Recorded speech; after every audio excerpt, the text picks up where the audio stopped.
This costly dog breed is used for various working purposes in Germany.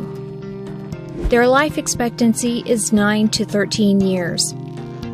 They are black and tan or black and silver.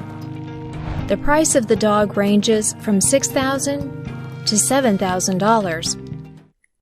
Number 2. The Lowchen. The Lowchen is a small breed of dog with a life expectancy of 12 to 14 years.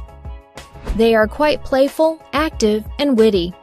They cost between $7,000 to $8,000. Be sure to check out all of our animal videos and give us a like. And number 1. The Lion Blood Tibetan Mastiff.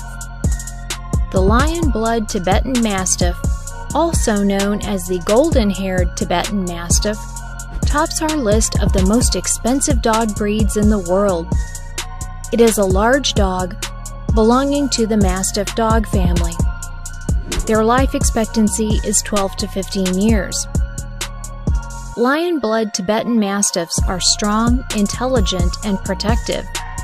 The Tibetan Lion Blood Mastiff is actually part lion, and that's what makes them the most expensive breed of dogs, sold at a cost of $2 million in China.